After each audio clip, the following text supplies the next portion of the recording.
Hi friends, అందరూ ఎలా ఉన్నారండి? ఈ పొట్టయితే నేను సంక్రాంతి పండగకైతే ఊరైతే వెళ్తున్నానండి. ఎందుకంటే 4, 5 ఇయర్స్ అయిపోయిందండి నేను సంక్రాంతి పండగ చూసి. అందుకని వెళ్దామని అయితే ఫిక్స్ అయ్యాను. దానికోసం అయితే మేము బయలుదేరుతున్నాం. ఈటీ స్టేషన్ అయితే వచ్చామండి. అంటే ఛత్రపతి శివాజీది ఉంటుంది కదా స్టేషను, ఆ స్టేషన్కి అయితే వచ్చి ఎక్కాము. ఇది ఆఫ్టర్నూన్ ట్రైన్ అండి. మార్నింగ్ ట్రైన్ అయితే మాకు జర్నీ చక్కగా ఫ్రీగా ఉంది. ఇది ఆఫ్టర్నూన్ మూలాన్ని చాలా ఇబ్బంది అయితే ఎదుర్కోవాల్సి వచ్చిందండి. ఇంటికి వచ్చినప్పుడు కూడా కొంచెం లేట్ అయిపోయింది. భోగి రోజున అయితే బయలుదేరామండి. ఎందుకంటే మేము పిల్లలకి ఎగ్జామ్ అంటే ఎగ్జామ్ అయ్యాక బయలుదేరాము. అందుకోసం లేట్ అయిందన్నమాట.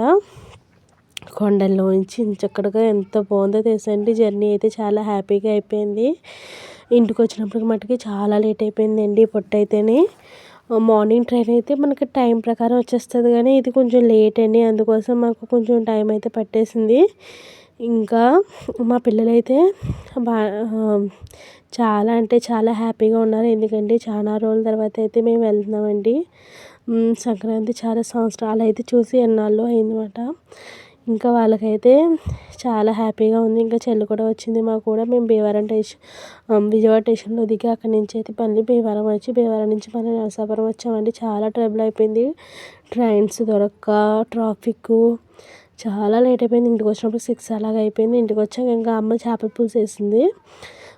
ఇంకా తలకాయని ఇంకా ఫ్రై ముక్కలు వేసుకుని అయితే మేము అన్నం అయితే తినేసి ఇంకా నిద్ర అయితే సరిగ్గా లేదండి. పడుకున్నాం అన్నమాట. ఇంకొచ్చేసి భోగి రోజున పెద్ద పండుగ రోజున ఇలా